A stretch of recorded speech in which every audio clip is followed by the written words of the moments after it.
Now, there have been several questions that have come in regarding your activity and the Schiller Institute activity. Someone asked, what is the International Peace Coalition that we're involved in, and how can one get involved? And this is someone who is interested in the November 26th conference that's been set up for 11 a.m. Eastern Time, titled No More War Crimes, Development, Not Depopulation. So what is the IPC and how can people get involved? Well, the IPC is the effort which we launched about almost 4 months ago with the idea to unite all the different peace groups around the world, because there are many people. As a matter of fact, I have the distinct impression that it's the vast majority of people around the world who are sick and tired of being the victims in fighting wars for a small oligarchical elite, by sacrificing young men and young women in senseless wars, and that this whole idea in the 21st century that war can be settled, that conflicts can be settled with war, has to stop, because in the age of thermonuclear weapons, this is for sure outdated and must be stopped. So the IPC is the idea to unite the peace movement in the West. First of all, to unite them, because there the divide and conquer principle, unfortunately, is still relevant, and sometimes it takes just subtle ways, saying don't talk to these people, stay away from these people, so therefore, what should be a groundswell, a stream of opposition against the very idea of war is many times, a little demonstration here, a little action there. But we have to unite all of these efforts in the so-called North, and then combine the peace movement of the global North with the aspiration of the countries of the global South to have a just new world economic order. And I think one of the purposes of the IPC is to make both sides, the peace movement in the North and the developing countries in the South, recognize that their interest is absolutely identical, and that both of their problems, the lack of development in the South and the lack of peace in the North, are caused by the same oligarchical principle, which clearly is in a phase of demise and does not like the idea that the new system is emerging primarily around the BRICS countries, but also many other organizations of the global South. So you can join that effort. That's most laudable. The next big conference will be on Sunday, where we will, on the one side, naturally discuss the options for a peace solution in Southwest Asia, but also emphatically make clear that if we don't get peace, then that what happened in Hiroshima, with the victims of the nuclear bombs being thrown there, is threatening the fate of the entire world. And since some of the war hawks had basically justified the way out of proportion reaction by Israel against Gaza, that this was legitimate, because after all, the United States threw a nuclear bomb on Hiroshima and Nagasaki, and the firebombing of Dresden also flattened that city and caused 35,000 people to die in the flames at the time. And therefore, the over proportionality of the Israeli response would be legitimate as well, which is outrageous that anybody who is human could say such a thing. But therefore, we will show the extraordinary documentary made by the daughter of one of the victims of Hiroshima, showing exactly what this meant, what the death in the nuclear catastrophe meant, so that people really see the connection, that if we do not get the two wars under control, the Ukraine war and the war in Southwest Asia, this has the potential of developing into a global war, which by necessity would be a nuclear war, and that would mean the end of civilization. Welcome to today's show of the LaRouche Organization. You just heard Helga Zepp-LaRouche, the founder of and head of the Schiller Institute, inviting you to an event that's happening tomorrow at 11 a.m. And that event is an emergency forum called No More War Crimes, Economic Development, Not Depopulation.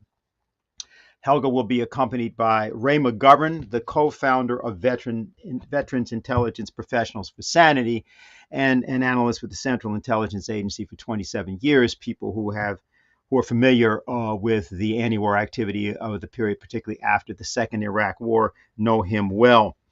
Helga did conclude by referring to the film Hiroshima 815. This is the book that was written by Dr. Akiko Mikamu, 815, A True Story of Survival and Forgiveness from Hiroshima. And that will be featured at the end. Now, the connection between what Helga's topic and Ray's topic is and the film is illustrated by a November 5th article, which was titled, it was in Politico magazine, Israel Minister Suspended After Calling Nuking Gaza an Option. And the article reported, quote, Israel's heritage minister, Amichai Eliyahu, was suspended indefinitely after he said in an interview that dropping a nuclear bomb on the Gaza Strip was, quote, one of the possibilities.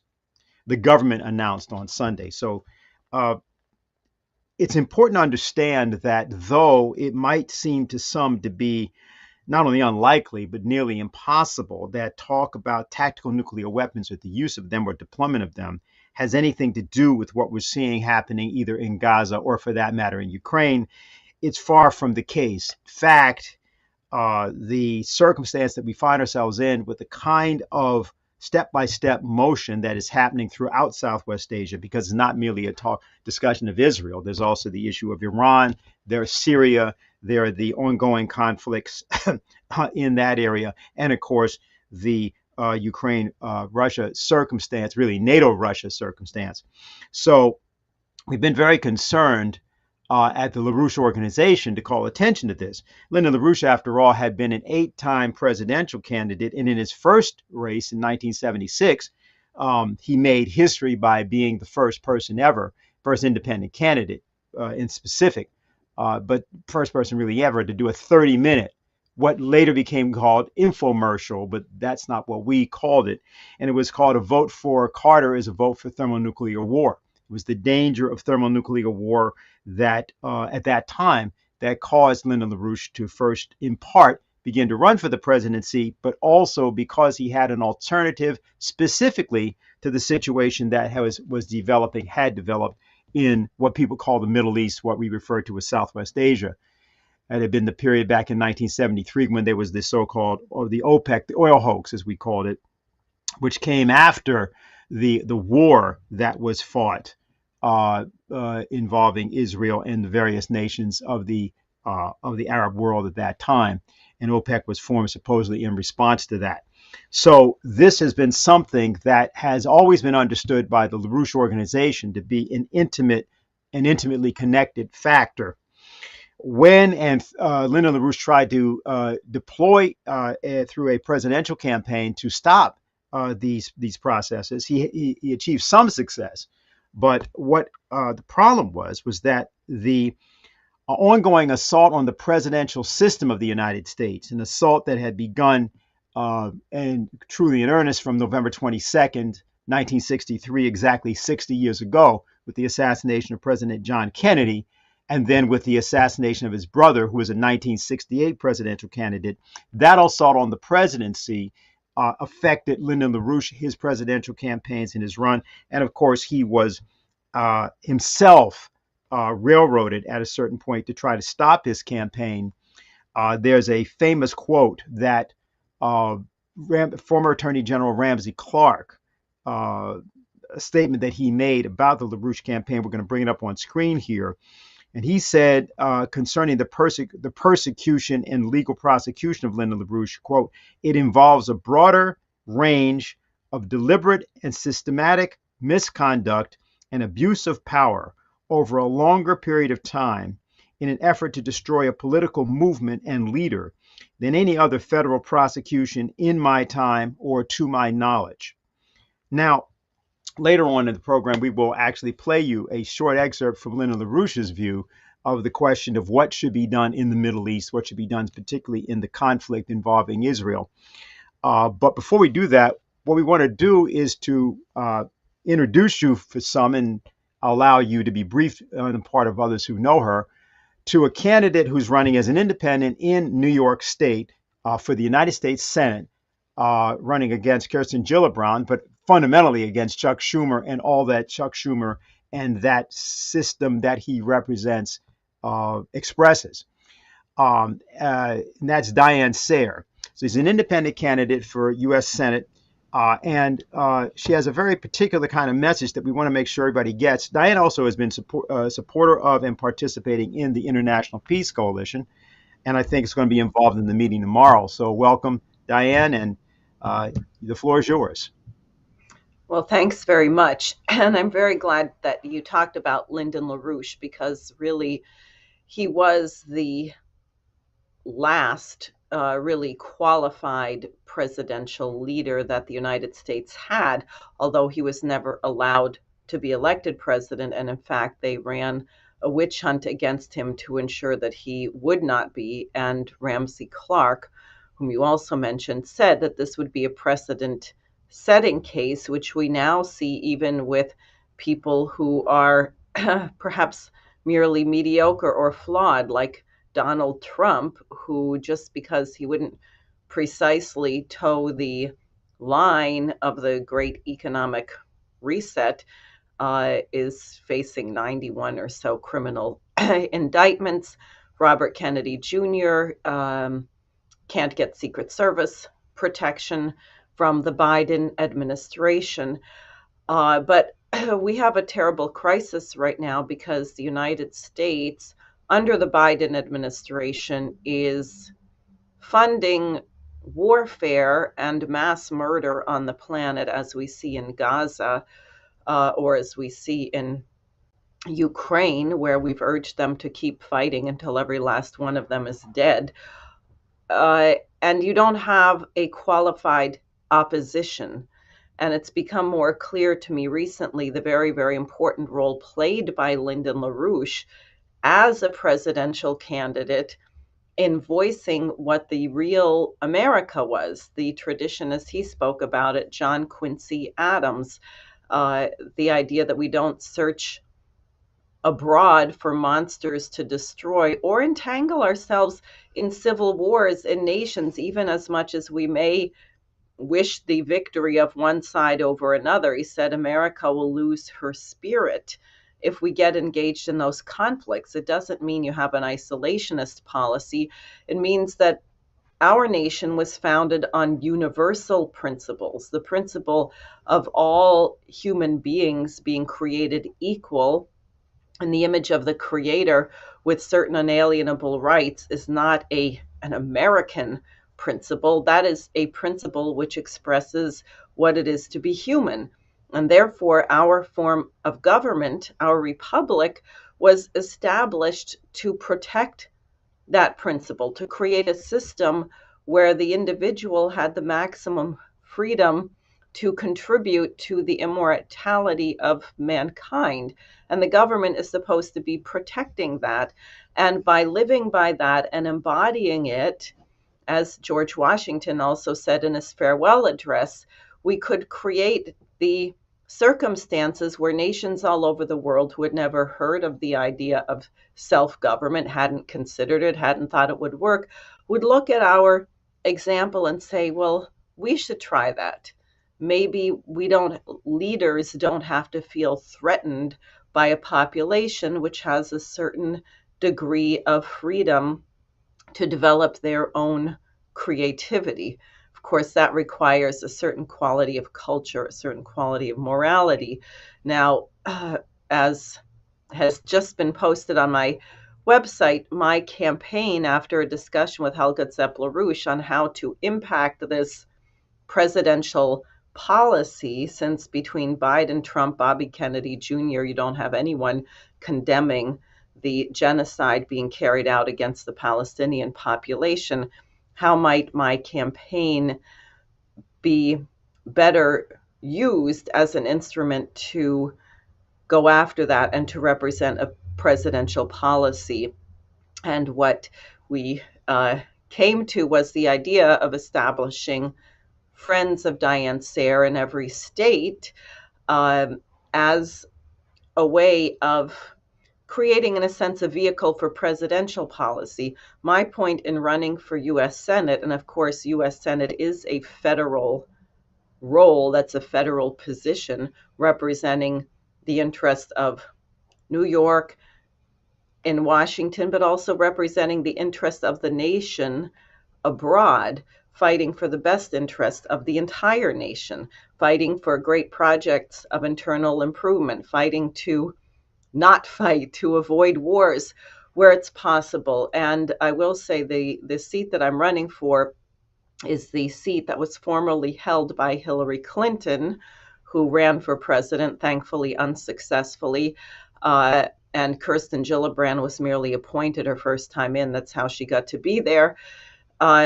Also, the New York Senate was a seat held by Robert Kennedy when he became a presidential candidate. And the state of New York, as Lyndon LaRouche used to talk about at quite some length, particularly in 2013, 2014, 2015, the city of Manhattan, New York City, was the center of the creation of the American Republic. You had Alexander Hamilton, John Jay, Gouverneur Morris. The Federalist Papers were written and circulated here. Years later, you had Franklin Roosevelt, the governor of the state of New York, and then a president who had a very personal connection through his own ancestry, Isaac Roosevelt, who apparently was a collaborator of Hamilton. Doesn't mean because you're related to someone that you necessarily agree, but FDR wrote one of his early papers about Alexander Hamilton.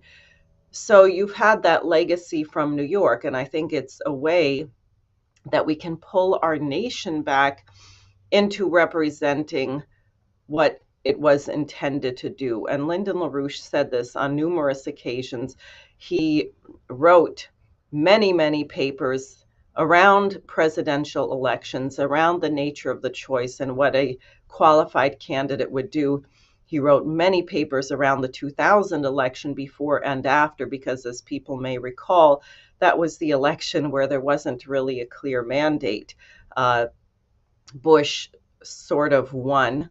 Gore was horrible. We had the hanging Chads escapades in Florida. At any rate, what LaRouche said on January 3rd, 2001, is he said, with Bush's appointment of John Ashcroft looming, that Bush has no clear mandate. He didn't win by a large majority.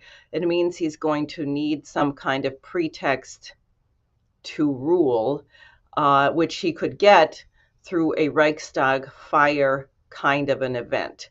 The Reichstag fire, for people who don't know, was the burning down of the Reichstag by collaborators of Adolf Hitler, but blamed on the communists and used as a pretext for Hitler to go before the German Bundestag and say, you see, we're under attack. The communists have burned down our parliament. We need emergency rule. We don't have time to go through democratic procedures. I have to have unilateral power. Well, in a way, isn't that what happened after the September 11th, 2001 attacks? Exactly as Lyndon LaRouche had forecast January 3rd of that year.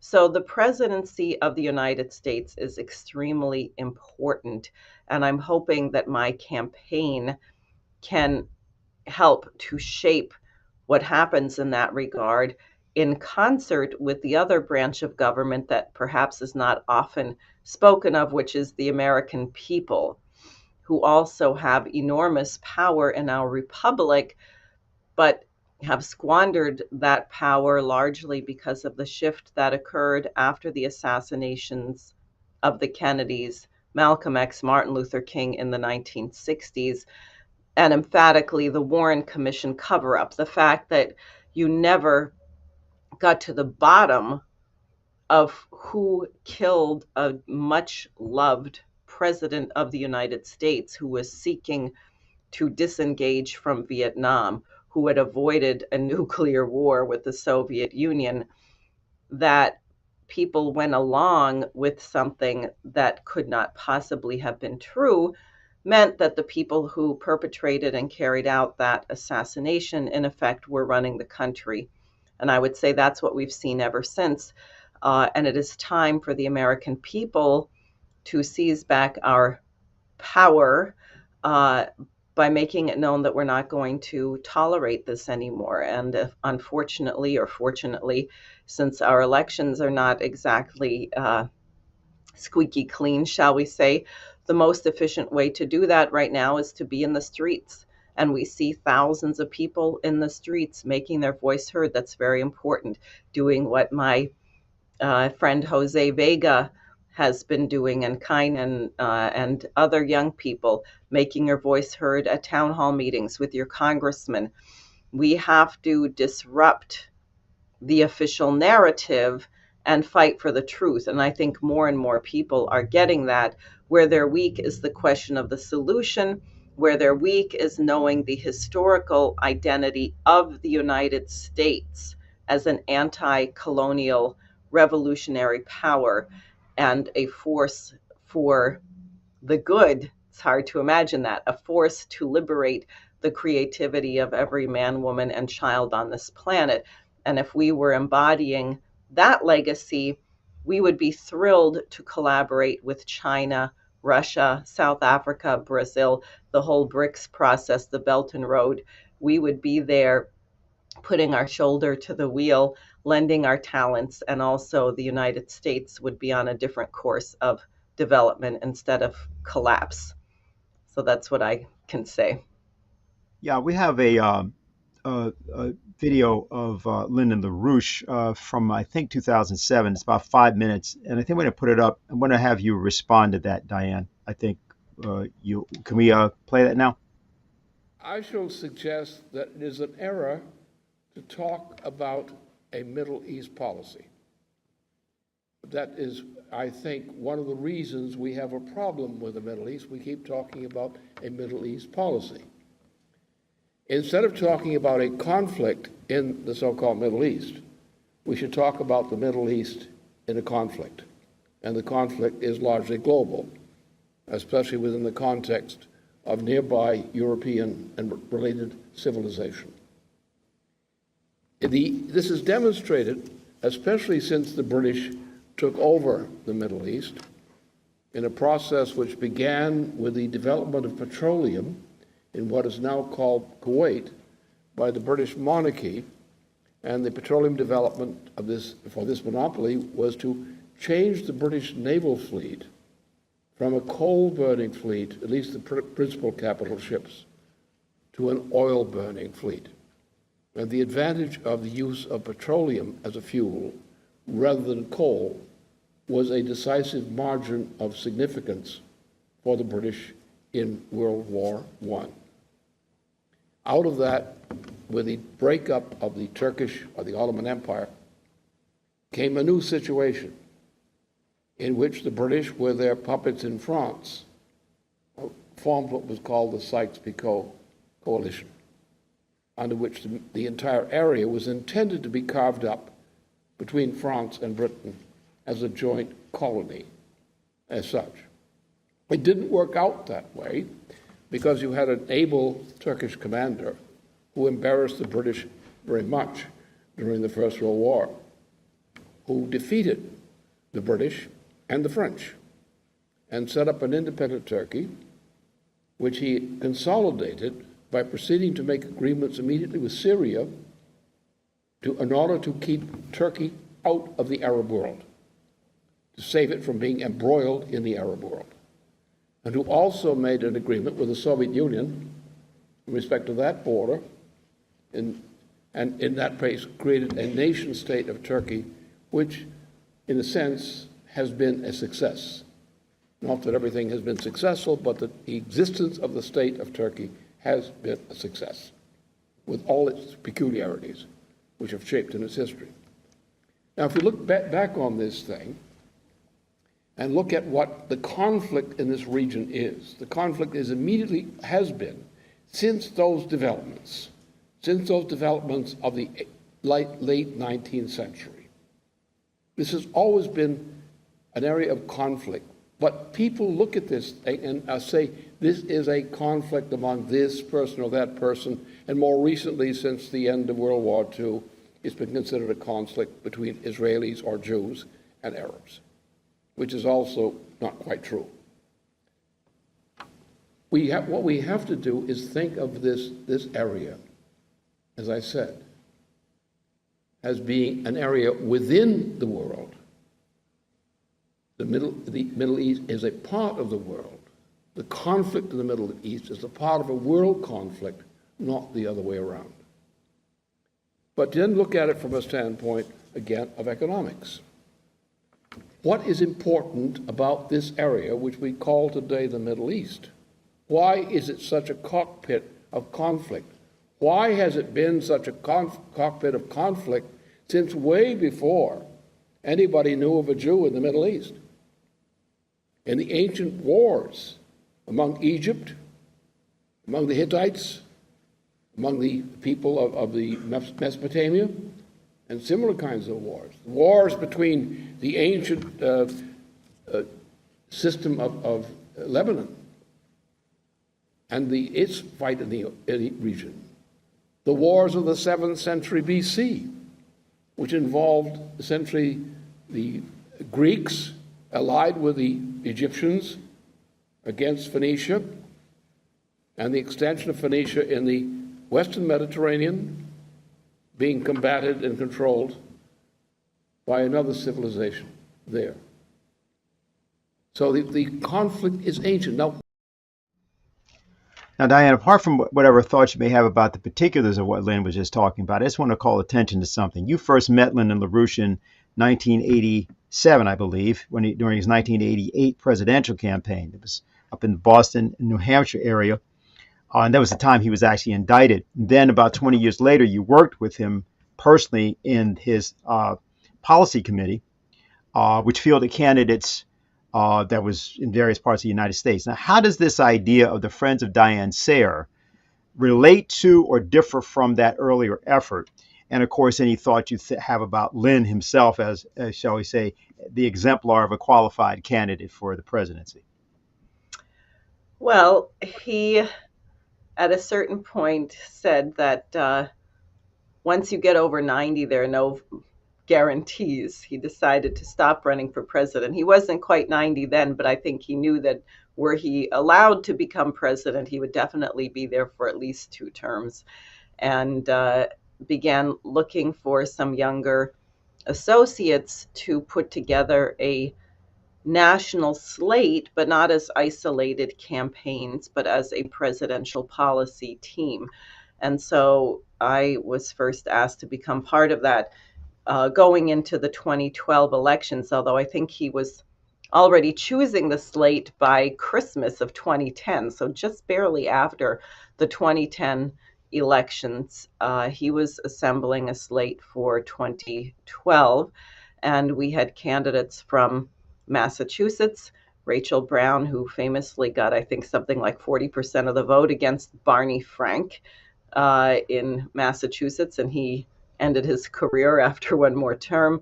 Myself, then in New Jersey, candidates in Texas, Michigan, California, and Washington State. And LaRouche would have regular meetings with us on Mondays to talk about what was happening both around the country from our perspective as candidates, because part of running a campaign is you get intelligence. You talk to a lot of people. You learn things that you might not know otherwise. I have learned some very interesting things about the state of New York in the course of my travels, including that up in the Niagara County area, there is a problem with a radioactive waste dump because they were working on building a nuclear bomb up there. No one ever talks about this. It's a serious problem right now. So there are many. So we were able to then put together a more coherent picture of the United States as a whole, as opposed to isolated sections. And then with his guidance to craft a policy of what should the presidency of the United States be doing, both in terms of foreign policy and domestic policy. I think in his remarks we just heard, I found it very interesting. Every time I hear things from Lynn, I hear different parts of it stand out in my mind. In this case, where he said, don't talk about the Middle East, it's part of the world. I think what we're seeing right now in this region is really the question of the two systems. It's the rise of the so-called global South, or I would call global majority, which has actually picked up American system type of policies, very much influenced by the work of Lyndon LaRouche and his wife Helga Zepp-LaRouche over 40 plus years, traveling all over the planet, meeting with numerous heads of state and planting seeds for these ideas. So you have the potential of an incredible new paradigm of progress, of humanity, of economic growth and development, eradication of poverty, that and respect, treating other nations with respect, even if you don't have the same form of government or religion or anything else, versus the last ugly dying gasp of an old empire, which in this case happens to be well represented by Bibi Netanyahu, who just recently, in a rug-chewing Rumpelstiltskin kind of fit that Egypt, President el-Sisi had proposed together with the prime ministers of Spain and Belgium, that the best way to create security and stability is that we have to now talk about a Palestinian state, and that there should be an agreement there that Palestine must be recognized. And Bibi Netanyahu said basically everyone has to be exterminated. They're a bunch of barbarians. And then he quoted an author who I haven't read, so I don't know if he's quoting him accurately, basically saying that according to the law of history, Genghis Khan is more enduring than Jesus Christ, because the issue isn't morality, it's who's willing to fight. Morality doesn't matter if you're not willing to fight for it. And I just posted on X that apparently Bibi Netanyahu doesn't realize that there are billions of followers of Jesus Christ and apparently only one follower of Genghis Khan, which is namely Bibi Netanyahu. But I think this is what we are seeing playing out. And the thing that I am really moved to see, and we have to nurture this and educate it and help it, is that people do still have morality. These children who have been killed, who are dying in Gaza, have struck the conscience of people all over the world, including emphatically in the United States, including emphatically young people in the United States. And wouldn't it be an irony, this Bibi Netanyahu would never understand that the quote unquote weak, the relative, how much can an infant, a newborn baby, fight? But the weakness of that child being murdered in a brutal attempt to wipe out an entire population is that thing which actually causes the people of the United States to remember their humanity and to fight to get our nation back out of the clutches of British imperial thinking and back to the thinking as typified by Benjamin Franklin, Cotton Mather, and Lyndon LaRouche. Diane, we're at the end of the segment. I want to just ask your response to something. It's, of course, is the 60th anniversary of the assassination of President Kennedy. And there was something that Ramsey Clark said in a documentary, which was made about Clark, actually, called Citizen Clark. I'm going to bring it up on the screen, and I'll just read it so that people can hear it who may not be able to do otherwise have a visual. Clark said this: there are sayings around the Kennedy Center in Washington, D.C., carved above the marble, above the colonnades when you walk in. And on the back side, toward the Potomac, there's one in particular. It's a quote from President Kennedy that says, "I look forward to the day when America is no longer afraid of grace and beauty." And I thought immediately when he was shot that that's why he was shot. We are afraid of grace and beauty. Why do you think that Ramsey Clark said that? Do you think it's true? This was partially brought to mind by your remarks on Netanyahu, but what is your view of that? Unfortunately, it seems to be true. What's happened in the West is you have a belief that you can only accomplish things through brute force. You heard this in Donald Trump's remarks, where he said, apparently, if they shed one drop of our blood, we will shed a gallon of their blood. Well, that's not really why people do things, but you can conduct yourself in such a way as to exact punishment against people and say that you are, oh, so-and-so, they're too nice, they'll never get anywhere. You have to be brutal, you have to be rough, you have to, but there is one category of people who don't fear grace and beauty, and that is children. And you see that they haven't learned that you're supposed to be, unless they've been taught that through abuse. But the natural state of a child is wonderment at why things are the way they are, and a certain delight when you gain an insight and a certain aesthetic appreciation of the lawfulness of the universe. So I do think there's truth to that. I think that children are not afraid of grace and beauty, and I think that's why perhaps they have a power to move adults to be better than they would necessarily otherwise. Okay, well, thank you very much, Diane.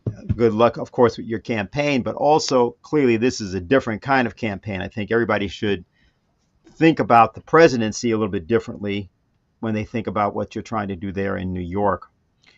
Thanks a lot, and we are certainly going to be hearing from you again, I'm sure, like right away.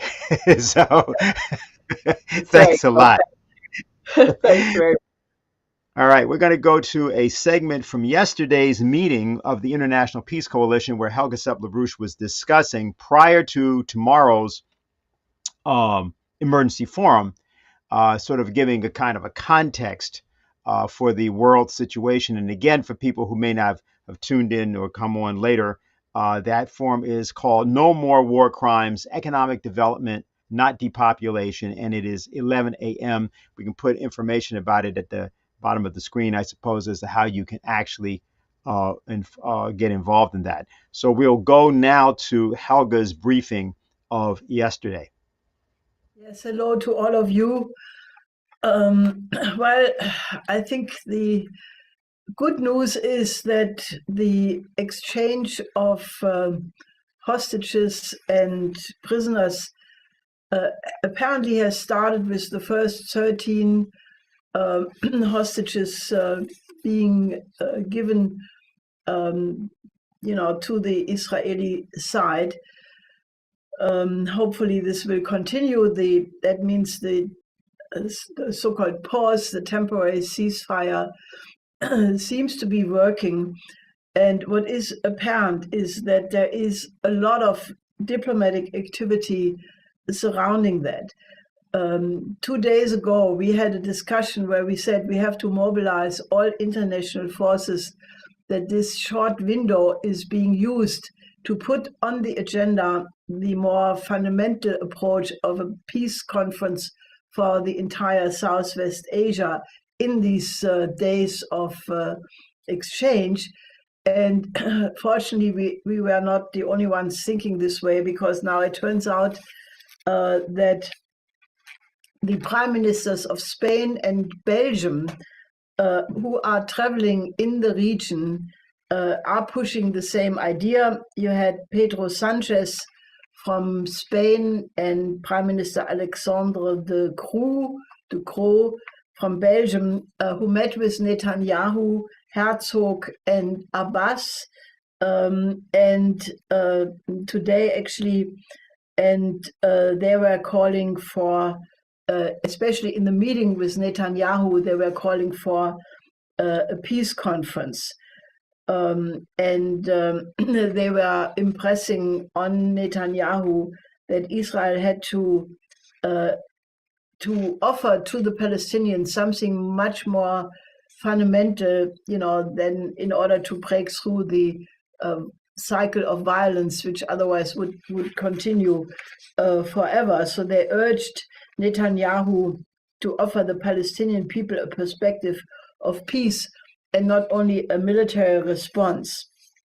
So it is not reported, at least not to me so far, what was the response of Netanyahu. Then Sanchez and Croo went to the Rafah crossing at the border with Egypt shortly before the hostages were brought over. And then they are on the way and already met with the Egyptian President al-Sisi, where they reiterated the same thing. They said there is a need for a different approach, one that involves the international community's recognition of a Palestinian state and its entry into the United Nations. El-Sisi answered that he would be ready to accept a demilitarized Palestinian state, potentially with the presence of international forces, but he would not permit the displacement of the Palestinians from the Gaza Strip, let's say, into the Sinai desert. But that is very, very good, and we should therefore absolutely escalate our efforts to, mobilize for an international peace conference. Now, it is also interesting that the Chinese pretty much state paper, Global Times, says that the present pause was the result of great power, diplomacy, and pressure. As we know, in the United Nations, there was a tremendous effort in this direction. So it's really good, because together with that and the many, many millions of demonstrators in the street, that actually proves that if you mobilize, you can actually make progress. And I think we therefore should absolutely escalate our efforts. Tomorrow there will be in Berlin, hopefully, a very big conference like the one which took place in February earlier this year. This has been called for by many organizations. We will also be present with an information table, and we are calling on as many people as we know to go to that demonstration. And we should absolutely increase this mobilization. Now, this is all the more important because on the one side, naturally, we have these two immediate hot wars, the war in Ukraine, which, despite the fact that in the United States, there is an open discussion that the Ukrainian counteroffensive was a failure, that basically, the situation is such that, the Americans are not sending additional military aid, also because they have recognized that the Ukraine war cannot be won. In Germany, however, something else is happening. Defense Minister Pistorius announced that Germany has to be made, quote, war ready. And Germany is, despite the fact that the budget is just collapsing because of a ruling of the Constitutional Court that the government cannot use a fund which was originally meant to compensate Corona expenses for the transformation of the economy into a green economy. That means there is all of a sudden a hole of 60 billion euro in the German budget, and they're cutting everything social services, healthcare, education, pension money, just everything, except they want to increase the military budget and send especially double the money sent to Ukraine from 4 billion to 8 billion.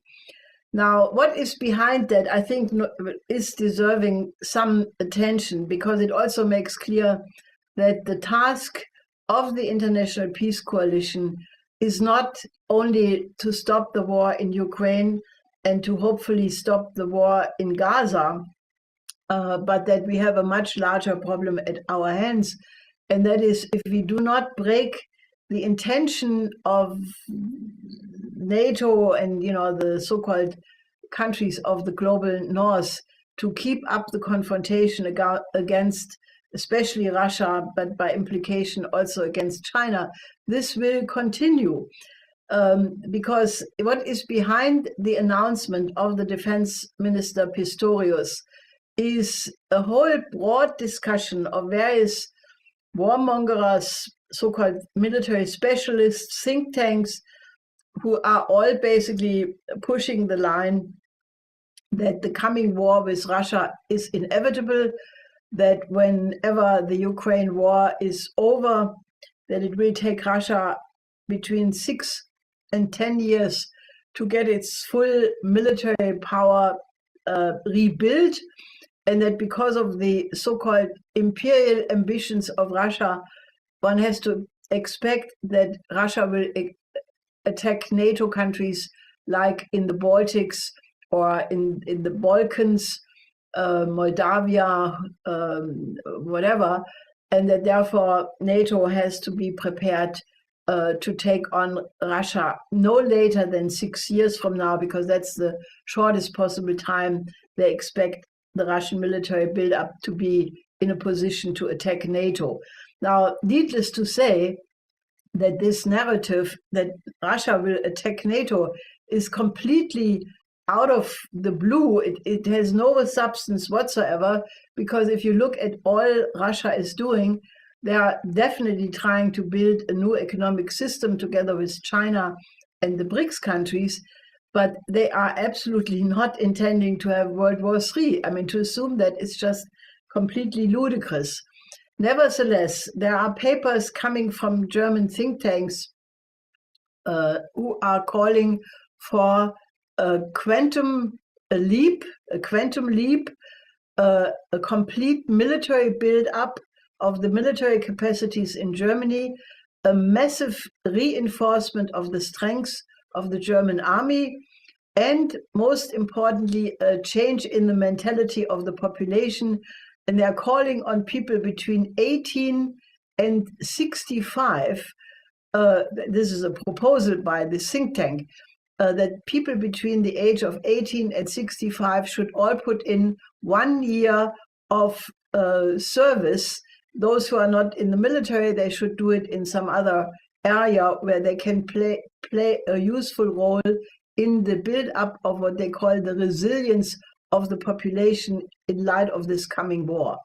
Now, they demand a complete change in mentality so that this military outlook should be the dominant outlook in all areas, all levels of government, all institutions, clubs, associations of all kinds.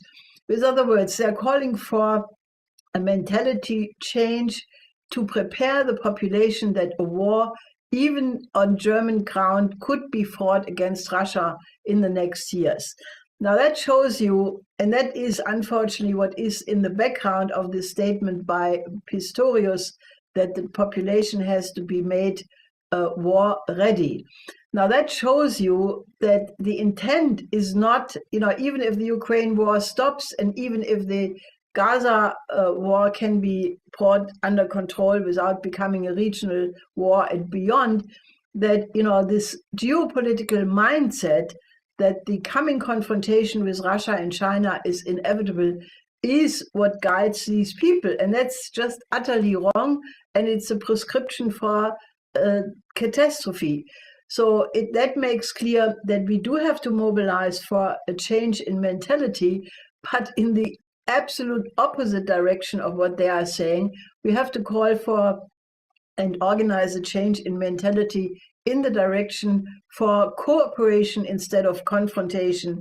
And that definitely requires a new paradigm, a new international security and development architecture, which takes into account the security interest of every single country on the planet. And that we cannot rest even if these wars are, sort of diffused, which they are not yet. I don't want to give a wrong sign for stopping our mobilization. So I just want to say that, because we have to have a much more fundamental approach in trying to get a peace order and not just to stop the war. That's all I wanted to say in the beginning.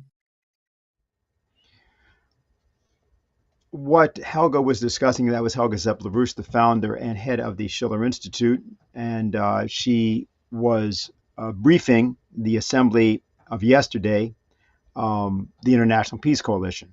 And as everybody knows, we're in the middle of the ceasefire.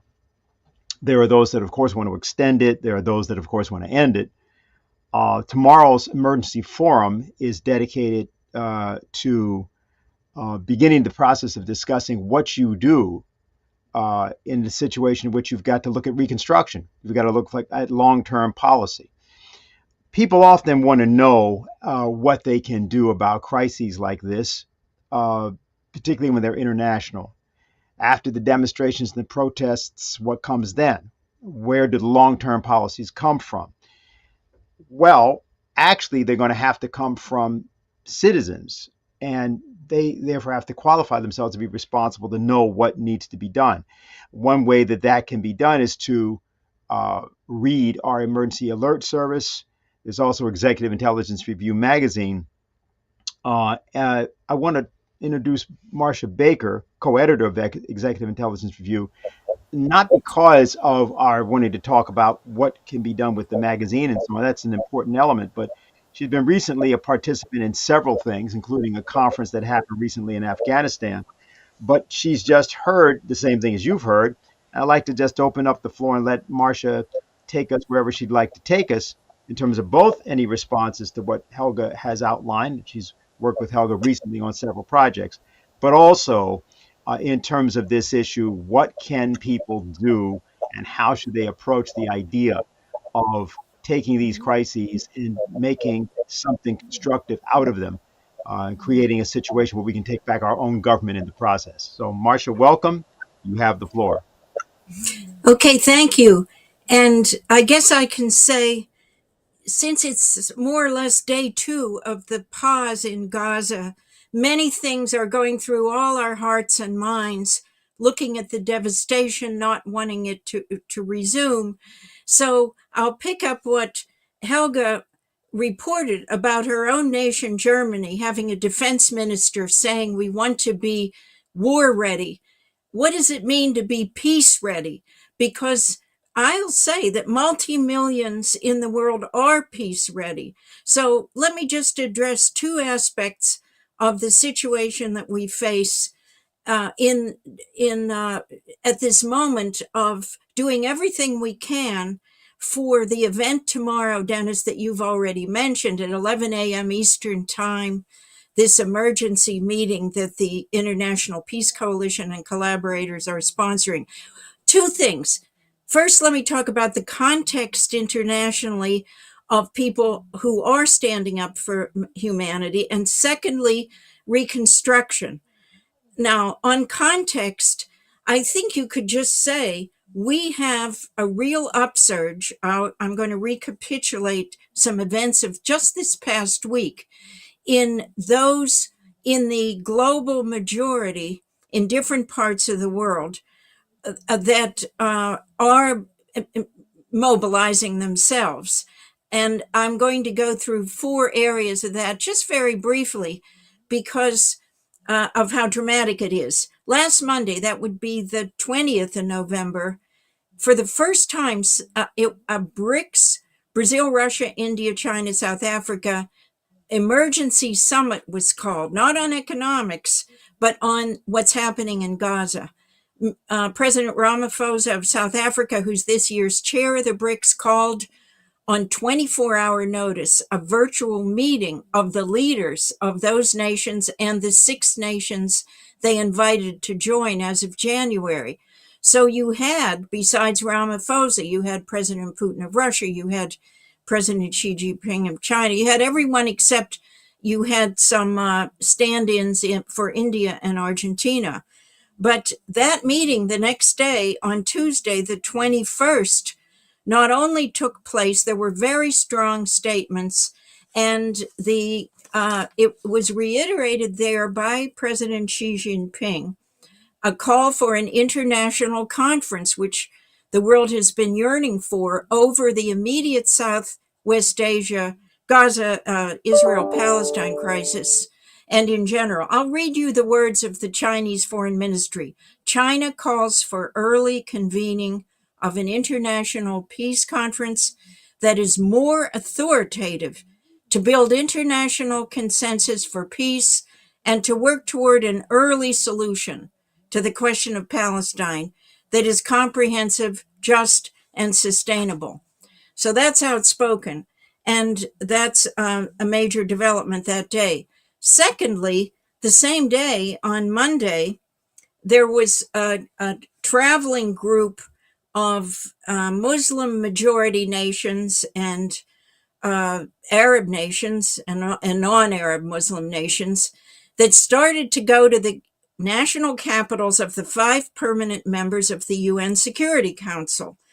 And this grouping included several major nations: Egypt, Jordan, Saudi Arabia, the United Arab Emirates, Turkey, in the immediate area of the Gaza Strip and the horrors there. But it also included 2 major Muslim majority nations, Nigeria and Indonesia. And let me tell you, those 2 nations alone add up to 500 million people. If we have over 8 billion people in the world, 500 million of them are just in those 2 nations. And this grouping was mandated out of an emergency meeting in Riyadh, November 11th, of the Arab League and the Organization for Islamic Cooperation that represents several dozens of nations. And they mandated a subgroup to do everything every day in every way to act on stopping the carnage in Gaza and working towards a ceasefire and a solution. So they went to, in this order, first they went to Beijing, then Moscow, then they went to London, then they went to Paris, and that was over Monday through Wednesday this week. I'm looking every hour to see the last nation on the list is the United States, to see, are they in Washington? With whom did they meet? So we look towards that, but they will come with the moral authority of a great deal of the world standing with humanity alongside them. And during that trip, there were many strong statements made by the individuals involved, saying we must have a ceasefire, humanitarian aid, and an ultimate permanent 2-state solution in the region. So then we get to the third track. I said there was 4. Again, back to Monday, that November 20th, China chose to use its November rotating chairmanship of the UN Security Council to hold what they called a signature event on the nexus of peace and development. Development is the name for peace. They had different names. They had 3 guest briefers brief not only the 15 members of the Security Council, the 5 and then the 10 rotating ones, but they had something like 35 other nations come and want to speak, for over nearly 60 nations for a 3-hour event. And this is the key thing to address. They had Dilma Rousseff, the new president of the new development bank. They had Jeffrey Sachs, who has been speaking for an end to war in the case of Ukraine and the Southwest Asia. And they had Secretary General Guterres of the United Nations. So again, I'm not going into the strong words that were said. Both Professor Sachs and Guterres called for setting up a development fund for economic development because it means peace. And Dilma Rousseff took the gloves off at one point and said the reason we're in this situation of strife and conflict is the multi-nation development financial institutions. She means the International Monetary Fund, the various regional development banks have fostered the wrong thing, speculation, enforced poverty, and all that has to change. So this is momentum for the change we're talking about. And then we swing around to the transatlantic, and Helga Zepp-LaRouche did brief the weekly International Peace Coalition, as you just heard, that there are cracks in the European Union, finally, not tailing after London and its outposts in Washington to go for war in Ukraine, war in supporting Israel against its own people and against the Palestinians, war in Syria, they're still trying to muscle into Afghanistan. You heard that the prime ministers of Belgium and Spain went to Egypt, spoke in the region, and want a ceasefire. And Dennis, you may know, I have likewise been checking every half hour about the demonstration in Berlin that was scheduled today at the Brandenburg Gate or nearby for negotiations to start in Ukraine. I did hear that what was thrown against that was that an ultra-green group of shock troops called the Last Generation and Parents Against Fossil Fuels deployed early this morning to kind of block and mess up the demonstration for peace that was scheduled in Berlin. So it's a fight. I'm not painting a rosy picture here, but I am sketching something in to show that we have a decisive moment in which we are calling on all our networks, friends, family to activate, participate tomorrow to hear the event at 11 a.m. to hear the speakers and then see this powerful historical film, 8:15. And that's just what we're doing right now, but we're going to be able to take advantage and make history here. We can reverse the killer madness. So that's a quick summary. Let me go ahead and switch into then what I said about reconstruction, because the situation in Gaza is so devastated. I'm sure there are more than 20,000 dead. If you have an official death tally of 15,000, and you know there are 6,000 missing, you've got over 20,000, and you have dozens of thousands more in very poor shape and with unclean or no water, no food, and lack of medical care. You know what we've got. So I only want to make one point, and that is that we don't have a technology problem in reconstruction. We should think about the technologies in the short and medium term for the beleaguered Gaza Strip, for everywhere in that region of the West Bank, within Israel itself, and Lebanon and Jordan and all Syria, all the regions around it. Think about how you can have it's like military field style desalinated water, temporary shelter, everything that you need, because well over half the housing of all the Gaza Strip is now destroyed. It isn't there anymore. So sure, think about all of that. But the critical factor will be the will to be human, to reconstruct. You can think of devastation after World War II. You can think of other areas that can be rebuilt. And this is the way that when you watch the major media, they try and make you feel devastated when you see the suffering going on and the anguish. But the way to cure trauma is with hope, progress, and love. And this can be done. We don't have to succumb to this manipulation of passions. We have to activate. Now, I'll just say a couple more things, because it was in the 1970s that Lyndon LaRouche, actually, he was in Baghdad. He was talking about an international development bank, that he first put out the general idea of the Oasis Plan. It took shape over the years. And he ran for, he was on the ballot in enough states to win the election in 1976 in the United States on that kind of perspective.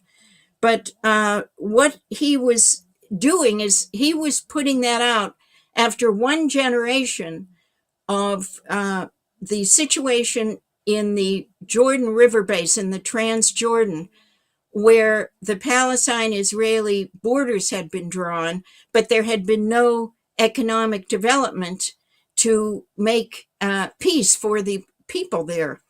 So fast forward, 2 generations have passed since then. Now we're into 3 generations, and nothing has been done. But you have to think of, when we think of Reconstruction, it was already the case in the 1940s that the water resources volume in the Little Jordan River Basin, which is historic and it means everything. Bridge of the Jordan River is very famous in the Bible and in history. But you already had more people than you have enough water to supply as of the 1940s. So that's the starting point for longer term projects. Desalinating the red seawater. You can desalinate the Gulf. You can do many other things. And so this is the perspective LaRouche networked with other people, including Palestinian hydrologists, Israeli irrigation experts. There's decades of expertise. There's plenty of technology, but it's going to be the human will to say this is what should happen. Now, the point about this is that when I mentioned the Jordan River, at one point in LaRouche's Oasis Plan, because Oasis is a metaphor for the fact that all resources are man-made. Mankind makes oases in the desert. We calculated that of a certain size nuclear power plant that would do desalination, we could make the equivalent of the volume of the Jordan River. We could make a river and do it in that region. And that's what we can be thinking about today. That's just one aspect of what we're doing. So out of this terrible valley of the shadow of death that's continuing, we can think ahead to very concretely the kind of future that we can make and we can have. So what I want to do is just leave it on this note, because Dennis Speed just mentioned that I had the opportunity to be at an economic development conference in Kabul, which Afghans held, connected to a relatively new agency called the Ibn Sina Research and Development Center. And there were several hundreds of people, 600 people there, conferring on, in effect, their Oasis Plan for the nation of Afghanistan. It wasn't called that, but Afghanistan is 70% at least mountains, and much of the rest of it is desert. And the principle involved is resources are man-made. So among Afghanistan, after 40 years, more than 2 generations, was left in devastation. And its people had their disabilities. The people suffered from losing legs and limbs from bombing and the strife and the trauma. Despite all that, there are initiatives going on. And I want to leave on that kind of note to describe this. Here's an image of a canal that's being built for irrigation purposes in the northern slopes. Actually, that's a different one. Leave that on and then we'll come back. That's what's called instead, not a canal. That's a dam, as you can see. And that's on the the lower Helmand River. It's the Kamokan Dam. It was what happened is for many, many years it was under construction. I'm glad to say it was finished finally in 2021. But what was never built was an irrigation system to use the dammed up lake behind it that could irrigate about 55,000 hectares. And that's being under construction now by the Kabul government of the Islamic Emirate of Afghanistan as one of the kind of stopgap measures. And this can help the food gap for growing wheat in the nation of Afghanistan. The special feature about this irrigation system that's under construction now is that guess where it is? It's in southwest Afghanistan, where the opium poppy was growing under the NATO US London occupation since 2021, but has been eliminated, all but eliminated. And so instead of, so when the new irrigation comes online, it'll be irrigating fruits, vegetables, and wheat, not opium poppy. Now, one image before this is the canal I mentioned. There it is, and this is from a year ago. 1/3 of a 285-kilometer canal off the northern slopes of the Great Hindu Kush Mountains in northern Afghanistan has already been built. It is extremely dry, but the soil is fertile and famous. The Silk Road went through here. It's famous for grapes and raisins and wheat and pomegranates. And this is the Kush Tepe Canal. And when the rest of the 2/3 is finished, perhaps by 2027, Afghanistan can become food self-sufficient.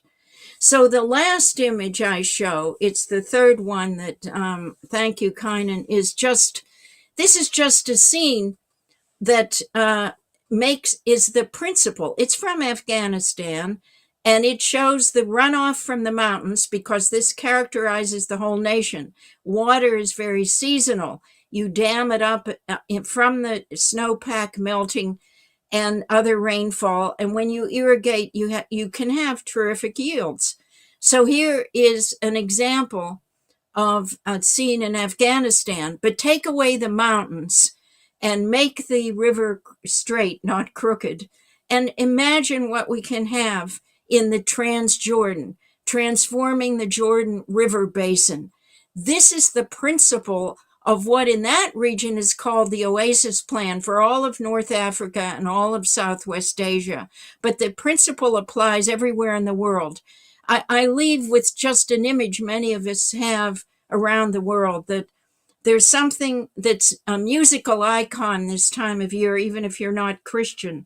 It's that Friedrich Handel in England, the German in England, wrote the great Messiah that has choruses in it. And one of the arias that's by a tenor soloist is on making the mountains low and making the crooked straight. That's the Oasis Plan. And whatever the anguish that we feel when on the loss of life, on what we see in Gaza, we can make it right. And that's what we should be doing. And that's the opportunity of this moment. If we can set aside the killer war hawks, we can do it. Thanks. Thank you very much, Marcia. There's actually a couple of questions we got in, and I think I'm going to have you answer them. One of them is from Derek.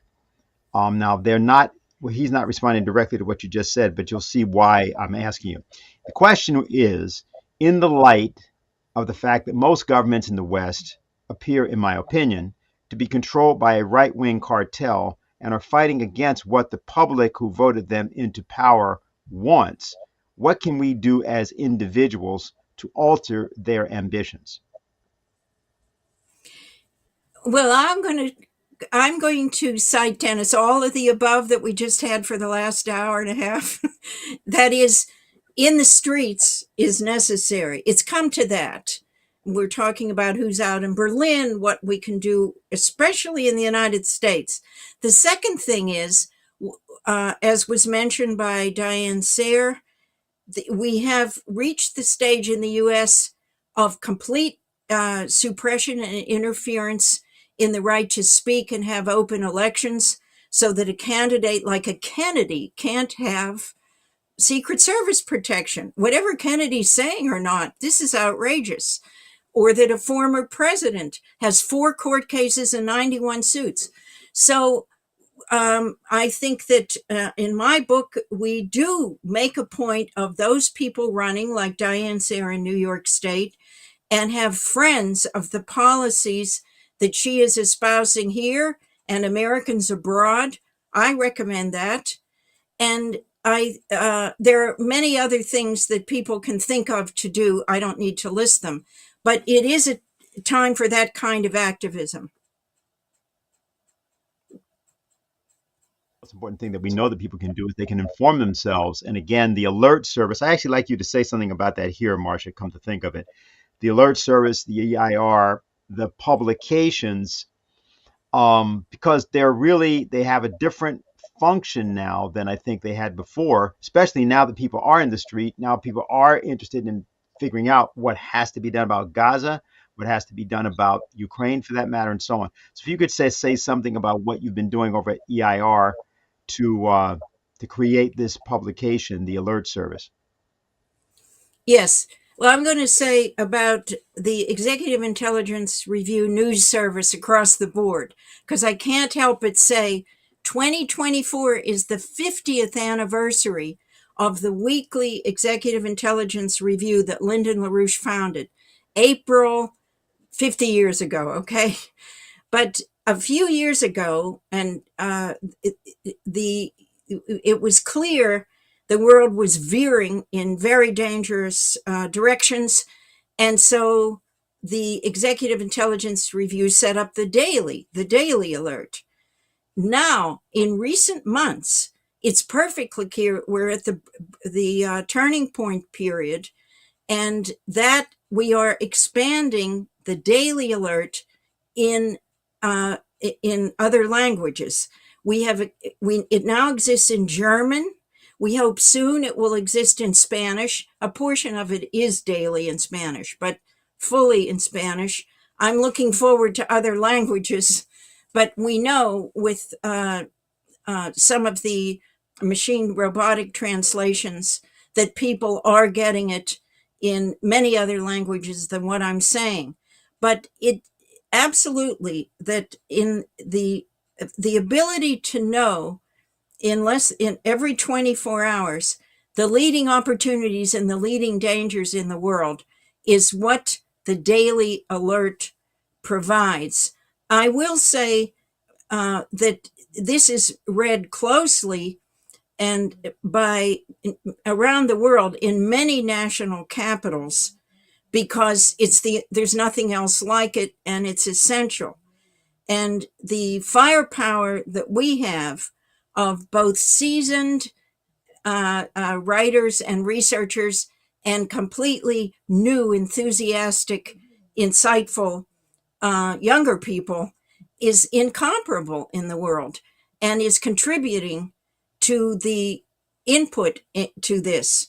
And you'll find recently that the website, if you haven't gone on the website of the EIR Daily Alert, Daily News, you can make use of that, as well as the regular LaRouchePub.com, which is the weekly. So I don't need to rave about it, but this is what's tying everything together to have to amplify the clout that we have to have right now. There are several other questions, but because of time, we're going to condense them and just sort of generally the area is the 4 economic laws of Lyndon LaRouche. So you have to explain that. But I'll combine 2 questions. One is from Erica, and she just wants you to repeat what you said about the creation of a second Jordan River in Palestine. The second question's from Neil, and he's asking, can we discuss how Congress could regulate the value of our currency? The concern here being that we're obviously in a state of financial crisis and economic crisis. And is there some way that the Congress can address that matter? So I'm going to put those together because I think you'd have to discuss Lynn's four economic laws, period, first for anybody to understand either answer. So there you have it. Okay, there are a lot of things there, aren't there? I mean, Lynn's four cardinal laws, he called them the four. I mean, one recalls that you need to regulate, again, banking in the national interest, credit in the national interest, which means the precedent we have here in the United States, Lynn called it by name, the Glass-Steagall Act, named after the Senate co-sponsors, bipartisan co-sponsors in 1933, of how you would have sound banking by only chartering and supporting those banks that were not financial houses of speculation. You would have a firewall against that, and you would back up your banks that engaged in normal commercial banking, lending and loans and so forth. And then you had 2, 3, and 4. You need a national bank. We were just talking about Reconstruction, but you need a true national central bank, whatever you want to call it. But it's in the interest of the nation, like as Alexander Hamilton, the first Treasury Secretary, wrote in one of his reports, that it would not be for private speculation or predation or profiteering. It would be to function for supplying credit for those projects and functions, services that are in the interest of the nation. And you would want to pump through it plentiful credit for agro-industrial, infrastructural, research, essential services, transportation, all those kinds of things, which gets us into the idea that every nation has an interest in having science and research in the forefront of a lot of its activity, because you're paving the way for higher levels of organization and technological level of your production. So you presume you want to have a greater population and you want to make up for depleted resources. So today, the leading edges of science are the fusion energy, not just nuclear fission power, but nuclear fusion power. And to be able to harness that for general use, it gets us into a whole new realm of a production platform. And look at the benefits of going to space. It's our heavenly mandate to explore all the full depths of and breadths of the universe, and look at all the spin-offs and biological research, medical research, this kind of thing. So I don't need to belabor that, but you can read, especially in Lyndon LaRouche's own words from 2014, I believe, about the LaRouche Four Laws. Now, the point about resources, I just said resources are man-made. It's our own insight in how you look at what's available around you.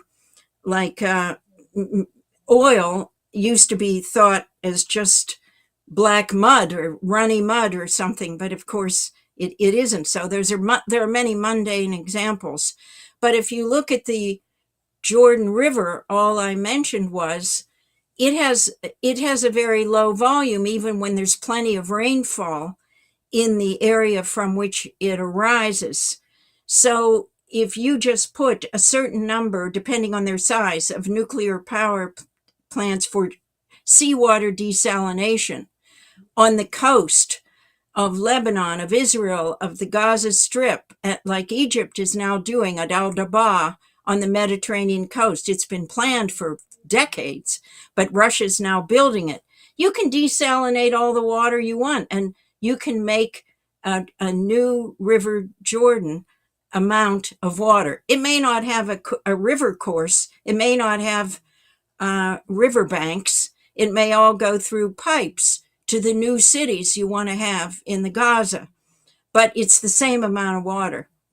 And finally, I'm telling you right now at this very moment, Dennis, I'm not sure what we should do about Congress in its ability to come up with doing what it should to restore a sound currency in the United States. But I'm sure that can be worked out. Well, I think that's a good answer, and I think that's an important answer. That's also why Diane Sare is running, I take it, for United States Senate. The best thing to do with the Congress is to replace it. Yes. And perhaps in the course of replacing it, those people who are in the Congress who have actually productive things to contribute, real skills, real capabilities, will come to the fore, unlike now. But we want to thank you, Marcia, for being with us here. There's Marcia Baker, who's a co-editor of Executive Intelligence Review, and I believe we finally have the actual poster from the for the event tomorrow, which is the Humanity for Peace site. I believe this is the one, right? Is that right? Yeah, Humanity for Peace. There's, you see it on your screen. No more war crimes, economic development, not depopulation. And it has the speakers there, and Helga Zepp-LaRouche, Ray McGovern, and then the documentary viewing 815 Hiroshima from Father to Daughter by Dr. Akiko Mikamu. So she'll be with us after the movie, which is about, I think, about an hour. She's there for questions and discussions. So that's tomorrow morning. It shows you there where to register and so on. If you can leave that at the bottom of the screen or whatever we need to do so that people can get that kind of, that'd be nice. And I think we will just say a couple things. One last thing, just as we conclude. This has been mentioned a couple of times of Netanyahu and what he had to say about Will Durant, the historian. I just wanted, Will Durant was not the best historian in the world, but he should be exonerated from his association with Benjamin Netanyahu. Durant was born, I think, in 1885, died, I think, in 81. He was 96 years old. He wrote a popular history called The Story of Civilization. It's a 11-volume collaboration, really, with his wife, Ariel. But he was trained originally as a seminarian while he was trained at St. Peter's College in Jersey City, and then didn't become a priest, but he had this idea that he had a great interest in philosophy, and he tried to create this sort of broad-based history, which was intended to be for working people, we'll put it that way. He was a socialist, and he thought what he was doing was sort of synthesizing history for people. What's being referred to in the typical Netanyahu style is that Durant was simply saying that in the course of the reading of history, and in the course of the recounting of history, and in the course of the actions of people in history, they favor force over reason. That's what he meant. He thought of himself as a follower of the philosopher Spinoza. And if people have ever read Spinoza, you'd have an idea why to be a certain problem. He's a Jewish philosopher, very well known at a certain time. So you can't blame Durant for Netanyahu's misuse of his ideas, though you can say that there's a problem in Durant's history, and there's a problem in looking at that history as being efficient to guide you. Schiller's work and his essay, particularly on universal history, is a valuable corrective for anybody that wants to do it. But I will give you, in our close, the actual outlook of Netanyahu to understand it. And it comes from the movie The Third Man. Orson Welles in that movie famously improvised a dialogue. He plays a character very much like Netanyahu. His name is Harry Lime, who's basically a thief and unscrupulous in every way. He's been making money in post-war Vienna by selling tainted penicillin and killing children as a result. And so he says, for 30 years, the Borgias ruled Italy. There was war, terror, murder, and bloodshed. Yet they produced Michelangelo, Leonardo da Vinci, and the Renaissance. Switzerland had peace and brotherhood. They had 500 years of democracy and peace. What did they produce? The cuckoo clock. And the reason that Wells improvises this for the character is he wants to show you the worst form of human being that he can basically conjure up. He's very pleasant. It's worth seeing the movie to get a sense of this. He's always sort of upbeat, but his real view of life and of history and of the making of history and of people is not human. And it reminds me of what happened to President Kennedy when he was briefed in June of 1961, June 20th, I believe it was, July 20th, 1961. And there was a plan that had been cooked up by the Joint Chiefs of Staff to go to nuclear war, to actually launch a preemptive strike against the Soviet Union. And Kennedy sort of didn't believe it initially, and he asked several questions about it. And he realized that these people were completely serious. And when he walked out of the meeting, he had a brief exchange with Dean Acheson. And he said to him, and we call ourselves the human race. Meaning he had just been in a meeting in which he'd been talking to beastmen who actually were talking completely seriously about assaulting the Soviet Union with nuclear weapons, because at that time, contrary to what was asserted publicly in media, the United States had an overwhelming strategic advantage against the Soviet Union. We're in a time where it's necessary for our citizens, our people, to come forward and to take back their government. Tomorrow's initiative by the Schiller Institute, Humanity for Peace, the International Peace Coalition, Ray McGovern's Veteran Intelligence Professionals for Sanity, is an attempt by people to try to bridge that gap, bridge that divide that you heard Helga Zepp-LaRouche speak about if you heard the program from the beginning, as to what would have to be done to bring peace to the world at this time. So hopefully you'll join that assembly tomorrow, Humanity for Peace. Again, that's 11 a.m. Tomorrow. If we can just put up that poster one more time so people can see it. And this is No More War Crimes, Economic Development, Not Depopulation. You can register where it says bit.ly/emergency forum. And we'll see you tomorrow.